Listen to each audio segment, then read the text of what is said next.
Well, good evening, good afternoon, good morning if you're in Australia, wherever you're from. The Big Book, I'd like to thank the Big Book Compendium, Paige and Rob and all of you, especially all that were here last week too. And tonight is a presentation of AA history for newcomers. This is a little bit different presentation than I normally do, but uh, I'm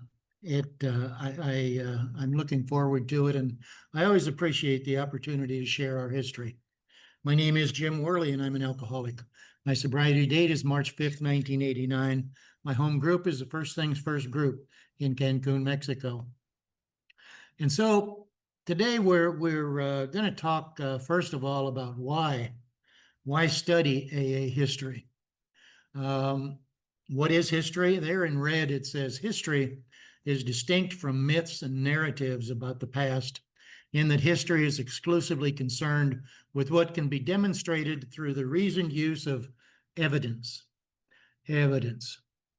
And Carl Sandburg quote is always apropos: when a nation goes down or a society perishes, one condition may always be found: they forgot where they came from.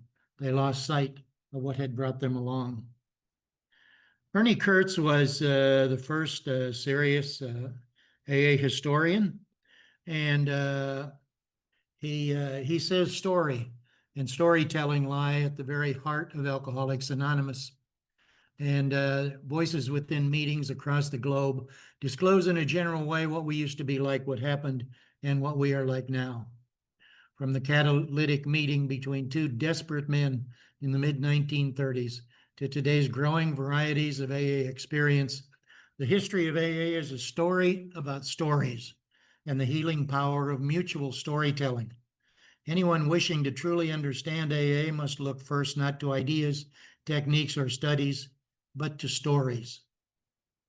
History is important, again, from Ernie Kurtz, is important because story is important.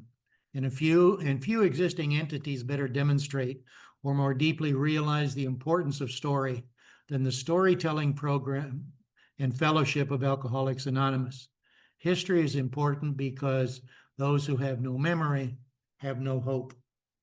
There's a link between memory and hope. Both are fragile, and so each sustains the other, and each needs all the help it can get from the other. And this is why the real story of Alcoholics Anonymous is important. We need hope, and our hope is founded in memory. And because memory is fallible and easily deceived, we need the archives that house and make available the necessary checks to errant memory. Because, as a quote from writing the Big Book that we'll talk about in a little bit, memory frequently remembers what the present wants to hear. There's the illusory truth effect, and that's a tendency of all of us, human beings, to believe that something is true or valid if it has been repeated multiple times, or if it is easier to process regardless of the actual truth or validity. Bill said, Dr. Bob said, a lot of the things that we hear Bill said and Dr. Bob said, they never said, but they keep being repeated.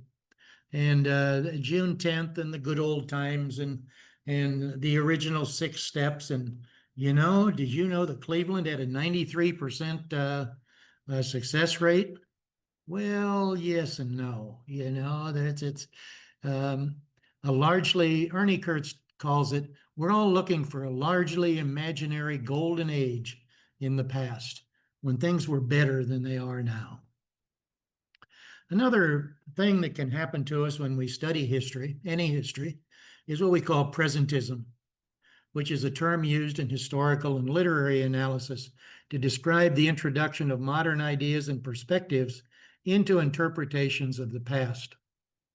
Some of the dangers are that it prevents objective understanding of history, inserts bias into analysis when we should remain impartial. What a lot of people do, just a normal human activity, is that we believe certain things. And when we believe certain things, then we look to history to prove what we believe today. And that's quite the opposite of the purpose of history. We look at history first to determine things, but the human mind tends to go the other way. Anyway, presentism applies modern ideas when they did not exist yet. We get questions about how many people did Dr. Bob take through the big book? Well, none. There wasn't a big book in the early days, and that's just not something Dr. Bob did. And about Dr. Two Wives, we put a lot of 2025 thinking onto 1935 and 39 and 45 activities. And so we have to look at the history as it exists, because as we mentioned, memory free, we want to prove that what we already believe is the way it really happened. And then once we learn something about recovery, about service, about history, we pass it on. That's what we do in AA. And we pass it on, one alcoholic talking to another, and to another, and to another, and we pass it on, one alcoholic talking to another. And I don't know if any of you have heard of the telephone game, but the AA historian Arthur S. says that AA members seem to have a warm place in their heart for AA history. The AA fellowship has a strong verbal tradition. Much information is passed on by word of mouth. This has both its good and difficult questions. It begs the question of how much narrative, how much of what we hear is actual fact, and how much is myth or error. History is not supposed to be a statement of beliefs. It is supposed to be a statement of facts. Much anecdotal myth circulates in AA and is erroneously accepted as fact. Myths, unfortunately, assume the aura of facts when frequently repeated. Inaccurate statements such as Dr. Bob sobered up on June 10th, 1935, or no changes have been made to the wording of the Big Book basic text, permeate AA. The popular adage that repetition strengthens and confirms certainly applies to practicing AA principles. Unfortunately, it also applies to making myths and errors appear to be facts. And again, the telephone game. Something may start off as a fact, as the truth. I love this song, and it gets passed on. You've heard the telephone game, you whisper it to somebody else and they pass it on and pass it on. And by the time it comes out the other end, it's something completely different. Well, AA has been playing the telephone game for 90 years. And some of the history has gotten garbled. We have the big book of Alcoholics Anonymous called Alcoholics Anonymous, our basic text. It is not a history book. It was not written as a history book. Bill Wilson was not a historian. Even in conference-approved literature, it's mentioned that he doesn't get the dates right all the time. And, those things aren't too important. And he leaves out facts, for the sake of a good story. But it's not a history book. It's a story book. It's the story that Bill Wilson wrote. And since that book has come out, there are many history books or AA history related books, biographies and books written by authors, by AA members. There's some conference approved literature, history books like Dr. Bob and the Good Old Timers and AA Comes of Age. Pass It On, that have history in them. But there are a lot of other books too that are that have been written and researched over the years. History is a moving target. Dr. Bob and the Good Old Timers was written in 1980 something. Now, I don't think there's any history book in the world that has lasted without being changed for 40 years. You know, always new things are being discovered and more is always being revealed. And Ernie Kurtz, again, in his book, Not God, A Story of Alcoholics Anonymous, states that Alcoholics Anonymous, the fact that the AA did not drop from the sky fully formed is by now clear from the historical narrative, which examined the influence upon AA of Dr. Silkworth and Dr. Young and William James and the Oxford Group, and the particular experiences of founding members as diverse as Bill Wilson, Bob Smith, Fitz, Jimmy B., and Clarence of Cleveland. Alcoholics Anonymous was not the only therapy for alcoholics that flourished in its time. Other approaches to treating alcoholism, although they derived from sources very different, used similar methods and even incorporated some of the same ideas that a forgetfulness of history leads later thinkers to associate exclusively with Alcoholics Anonymous. One of the things that we know is that nothing comes out of nothing. And neither did AA. It did not, as Ernie says, drop fully formed from the sky. There was a lot of AA prehistory.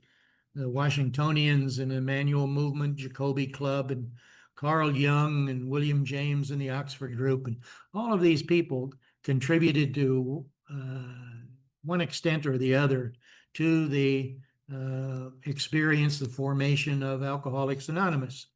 And they were the kind of the precursors of AA.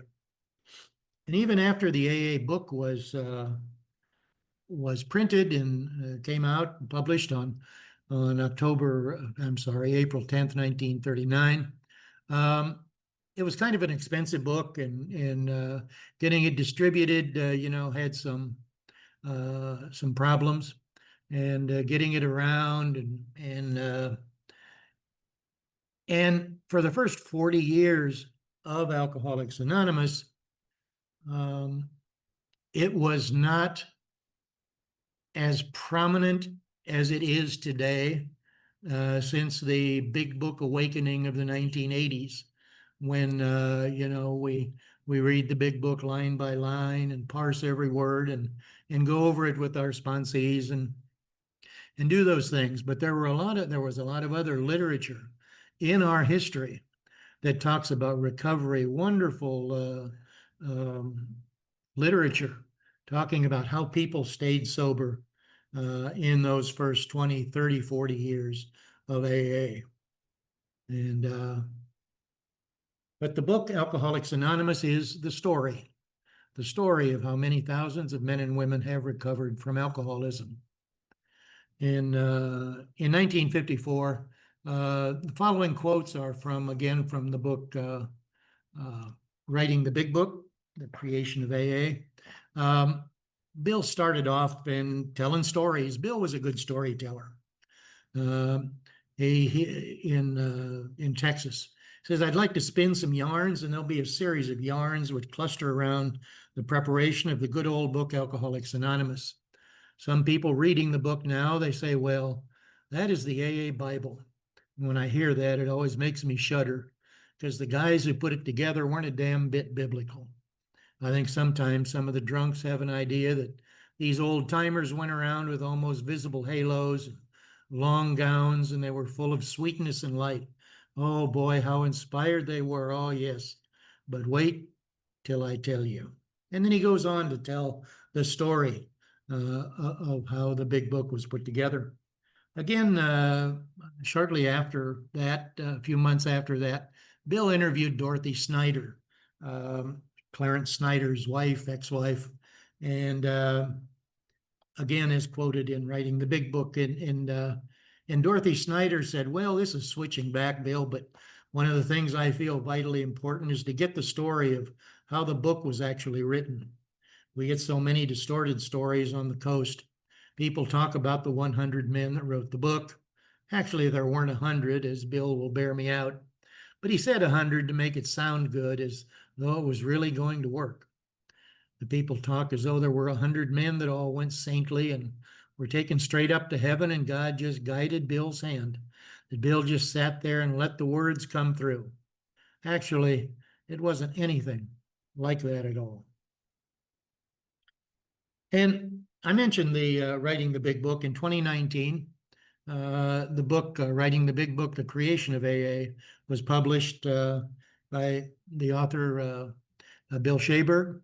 And it is based on research, 11 years of research and into the primary documents, actual physical documents, letters and correspondence and invoices and things that were our actual history that about how the big book was put together during the 18 months from about fall of 1937 until the book was published in April of 1939. And a great book. In fact, there's a group that's probably several groups that are reading chapter by chapter this book to learn more about the history of writing the big book. Because like the Chinese proverb says, the palest ink is better than the best memory. You know, here in Mexico, when somebody tells you something that, you know, or they talk about the law, or they talk about you have to do this, they'll raise their hand up like this, and it means, show me the paper. You know, where is it written? And this book and many others give us some documented AA history. So what is Alcoholics Anonymous? Well, Alcoholics Anonymous is a fellowship of people. And each day, somewhere in the world, recovery begins when one alcoholic talks with another alcoholic, sharing experience, strength, and hope. And we're going to talk just a little bit briefly about how the two alcoholics started. Bill has a long story, a fantastic story. But we're going to start in 1933, and Bill has already slid down, as most of us have, to where alcohol is now his master. And in June through September of 1933, Lois, his wife, took a 3-month leave of absence from Macy's to spend the winter with Bill in the Vermont home of his sister Dorothy, who was vacationing in Europe. Now, if you haven't seen one of my presentations before, of course, this is from Arthur's narrative timeline of AA history, but you'll always see something in parentheses, and those are the sources, the documented sources, like BWFH. That means the book Bill W. by Francis Hartigan, and it's on page 49, or Lois Remembers on page 84. You can look up what is said, not just me saying something. In the autumn of 1933, Bill was quite literally drinking himself to death. In desperation, Lois, now earning $22.50 a week in Macy's department store, turned to her brother, Leonard Strong, who arranged and paid for Bill's first admission to Towns Hospital, a drying out place. Although details of the treatment vary, Bill was subjected to the belladonna cure, which involved purging and puking, aided by castor oil. Belladonna, hallucinogen, was used to ease the symptoms of alcoholic withdrawal. And it should be mentioned, it wasn't until December 5th, 1933, that it was legal to drink, it was legal to sell and buy alcohol in the United States. The 21st Amendment, well, the 18th Amendment said that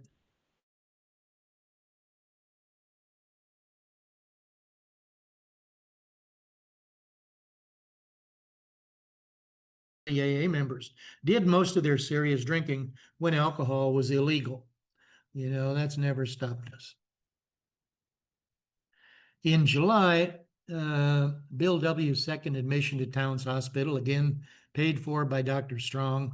Dr. Silkworth, his doctor there, that's Dr. Strong.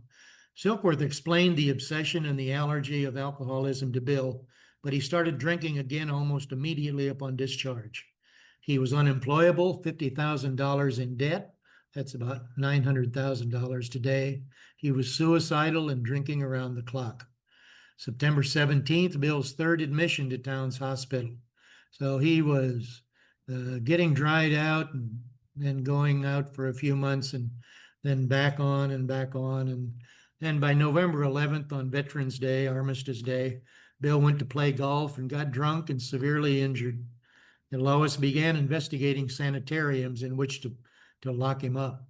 That's what they had to do with us in those days. You know, they locked us up.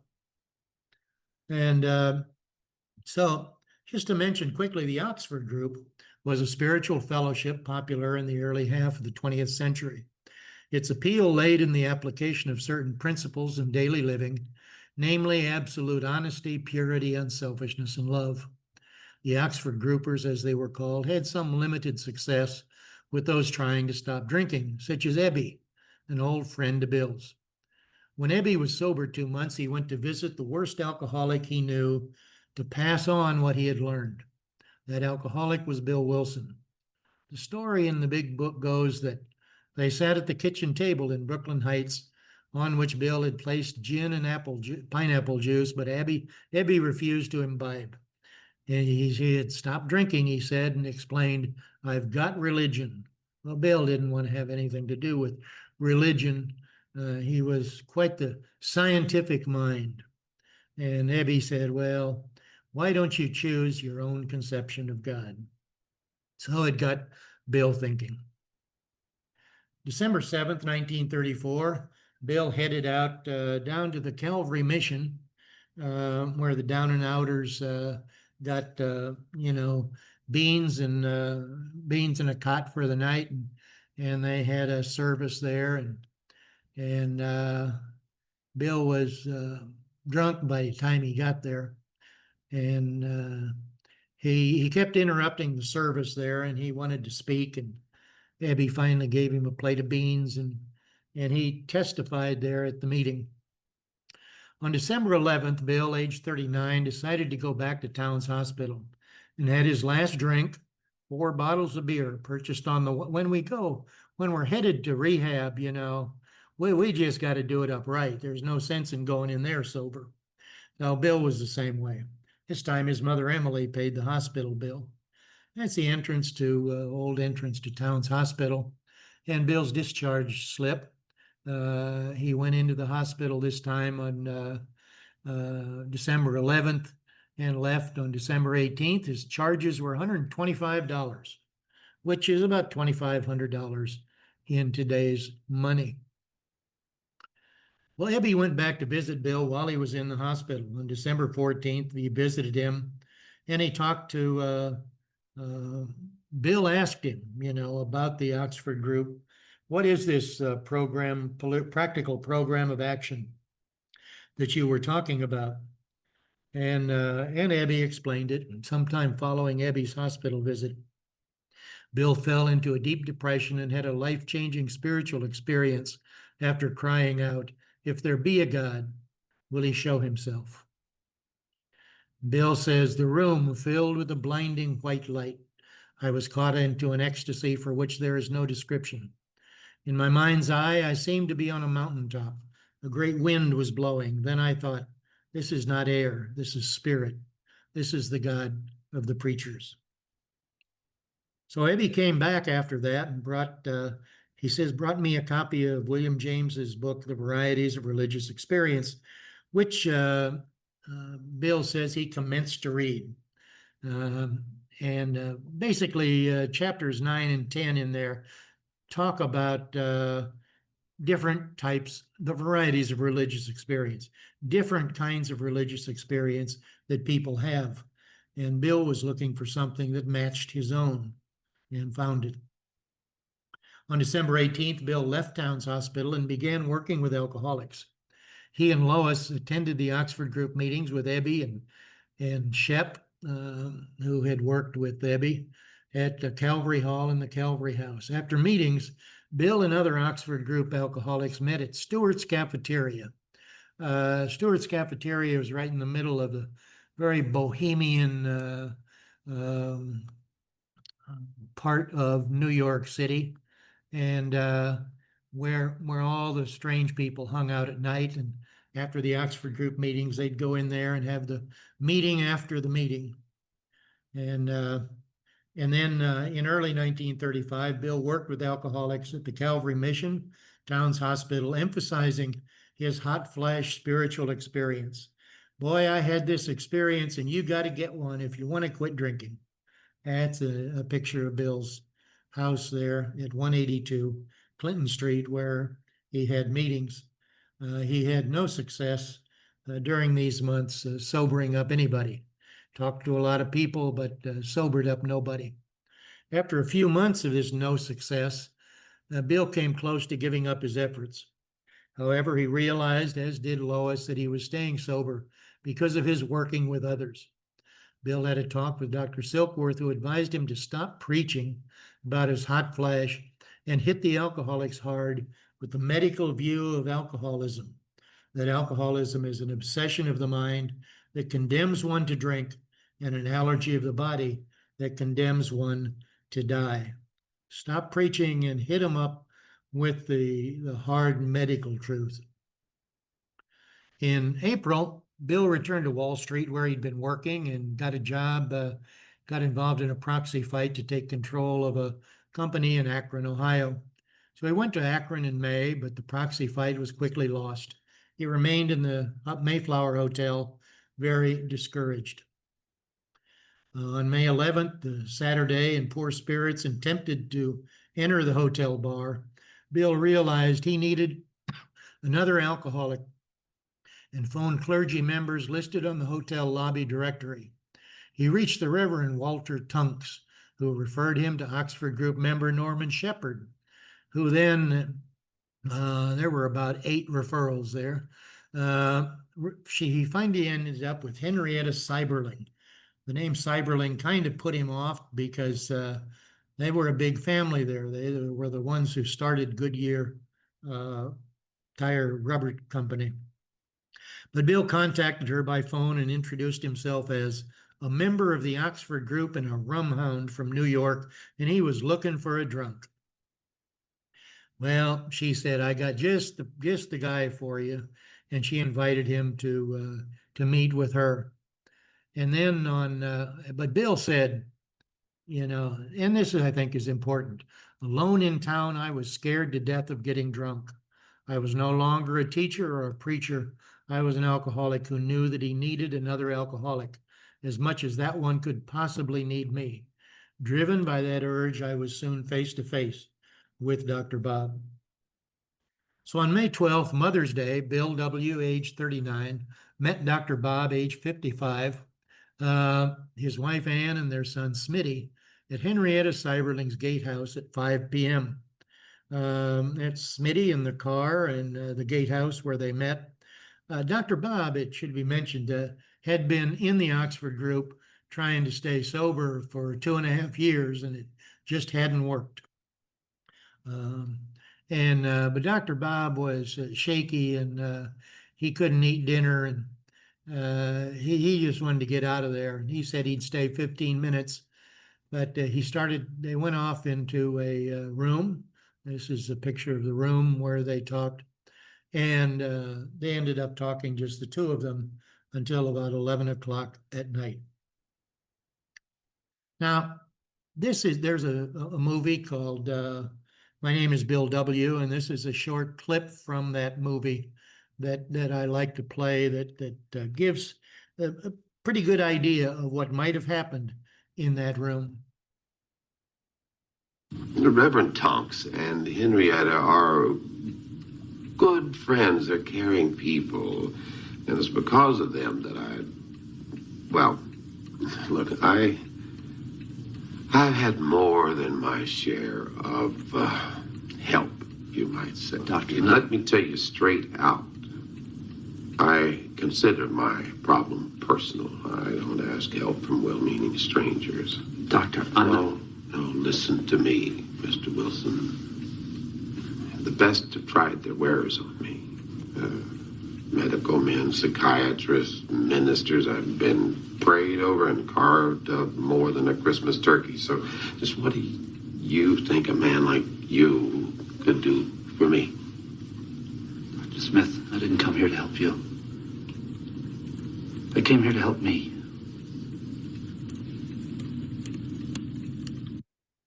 I came here to help me. That's why I came to AA.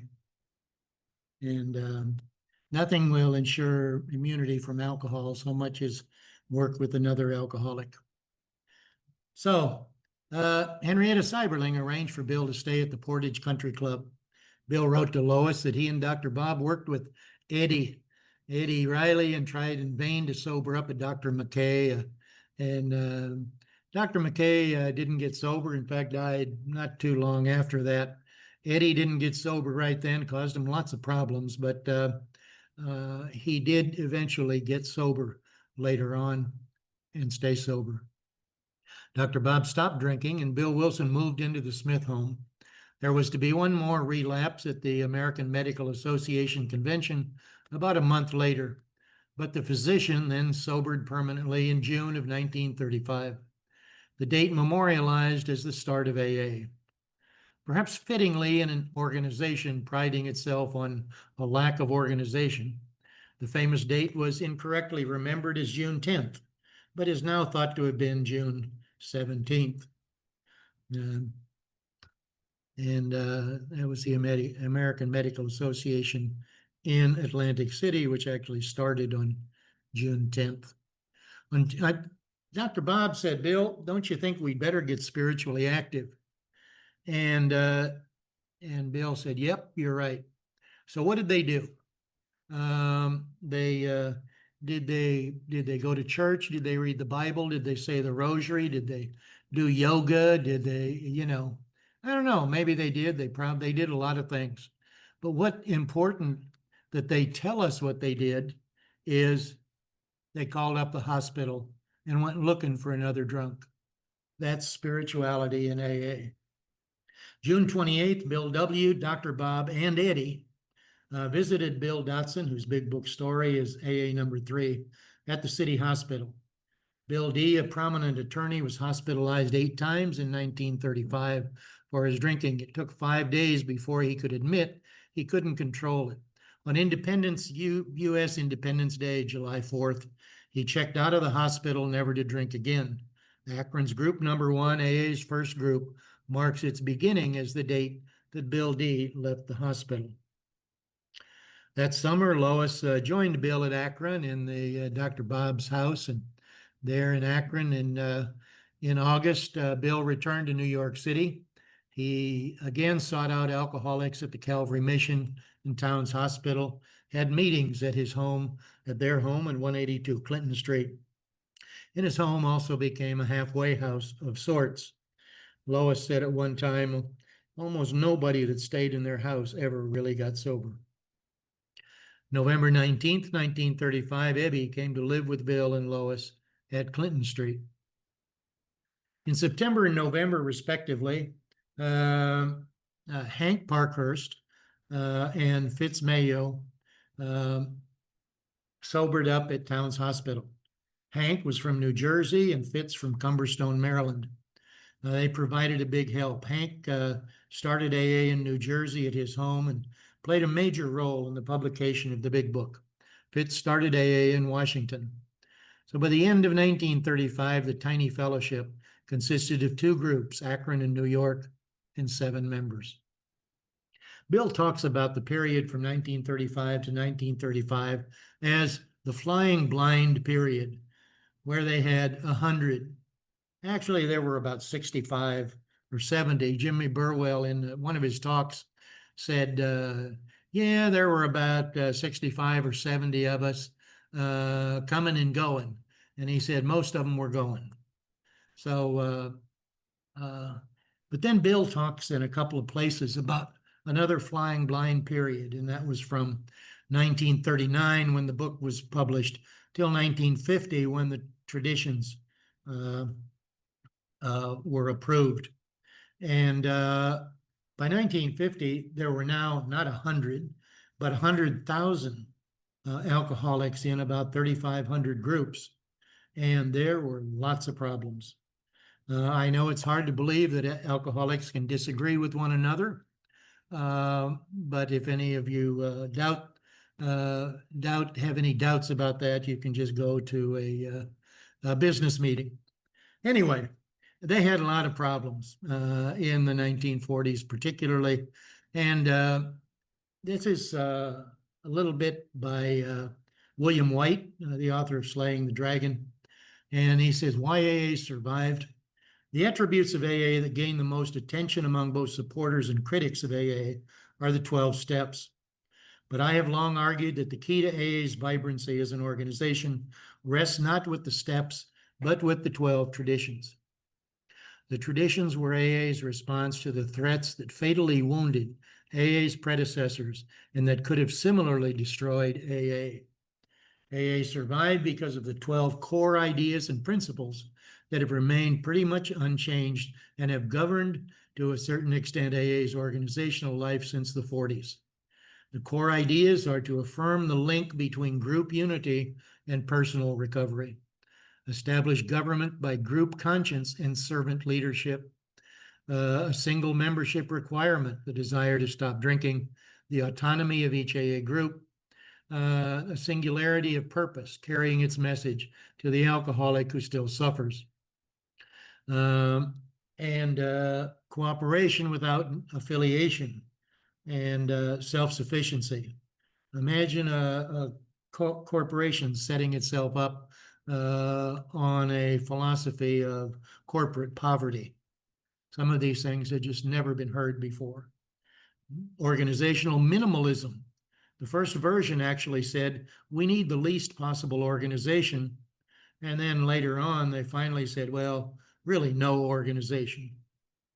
And a system of rotational leadership, a public relations strategy based on attraction rather than promotion, and extolling personal anonymity at the media level, and to posit anonymity as the spiritual foundation of all the traditions. The unity is the main theme of the traditions. How can we stay together? When the larger cultural influence of AA is written in the centuries to come, the radical principles of organizational management may well be celebrated as a contribution even greater than AA's framework of alcoholism recovery. AA's 12 steps exist within a pre-existing tradition of alcoholism recovery movements, but the 12 traditions fueled a fundamentally new type of organization, one that broke all the prevailing rules about how organizations must be structured and managed. And in the documentary, the 2016, I think, the Bill W. documentary, one particular AA historian who may be here tonight was talking about the traditions, and he said, talking pretty much about William White said, and he said, yeah, the steps are great for personal recovery, but the traditions, we would not be here. We would not be here without the traditions. Bill once said that the General Service Office puts out a letter, a general letter. Well, this is how the letter reads nowadays. I got this not too long ago. The General Service Office publishes AA literature and houses a readily available accumulation of AA history and experience. Each AA group and service entity is autonomous and has the freedom and the responsibility to interpret the traditions and set their policies and practices according to their informed group conscience. There is no outside authority that can compel a group or service entity to follow a particular interpretation of the traditions. This office is not in a position to arbitrate or make judgments on local activities or to explain what individuals mean when they say that something may be against the spirit of one tradition or the other. That is group autonomy. That is not a function of the GSO. Bob Pearson was general manager of the General Service Office, And leaving it, he said this: "Let me offer my thoughts about AA's future. I have no truck with those bleeding deacons who decry every change and view the state of the fellowship with pessimism and alarm. On the contrary, from my nearly quarter-century perspective, I see AA as larger, healthier, more dynamic, faster growing, more global, more service-minded, more back to basics, and more spiritual by far than when I came through the doors in 1961. I echo those who feel that if this fellowship ever falters or fails, it will not be because of any outside cause. No, it will not be because of treatment centers or professionals in the field or non-conference approved literature or young people or the dually addicted or even the druggies trying to come to our closed meetings. If we stick close to our traditions, concepts, and warranties, and if we keep an open mind and an open heart, we can deal with these and any other problems that we have or ever will have. If we ever falter or fail, it will simply be because of us. It will be because we can't control our own egos or get along well enough with each other. It will be because we have too much fear and rigidity and not enough trust and common sense. Our greatest danger is rigidity, demand for absolute answers to nitpicking questions, and pressure for GSO to enforce our traditions, screening alcoholics, prohibiting non-conference literature, etc. Every group has a right to be wrong, Bill said, and he was maddeningly tolerant of his critics, and he had the absolute faith that faults in AA were self-correcting. I'm not going to read this right now, but together back to Alcoholics Anonymous and what it is and what it does and what we are. Alcoholics Anonymous was nurtured in its early days around a kitchen table. True, we have progressed materially to better furniture and more comfortable surroundings, yet the kitchen table must ever be appropriate for us. It is the perfect symbol of simplicity. Dr. Bob said that. And Bill says, beaten into complete defeat by alcohol, confronted by the living proof of release, and surrounded by those who can speak to us from the heart, we have finally surrendered. And then paradoxically, we have found ourselves in a new dimension, the real world of spirit and of faith. Enough willingness, enough open-mindedness, and there it is. So Bill went back and started carrying the message to others one at a time. Dr. Bob carried the message in Akron, and it spread from one alcoholic talking to another, to other places with one alcoholic talking to another. And the rest is history. As a Jewish philosopher once said, you know, it's one alcoholic talking to another, and all the rest is commentary. The rest is history, our history, from palapas to around places where I live, to conventions and people all over the world in every language and race and creed.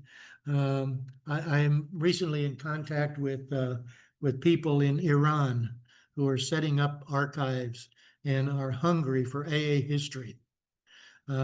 People all over the world, one day at a time, staying sober and sharing their experience, strength, and hope with each other, all over the world, all over the country. And the rest is our history to make. Pass it on.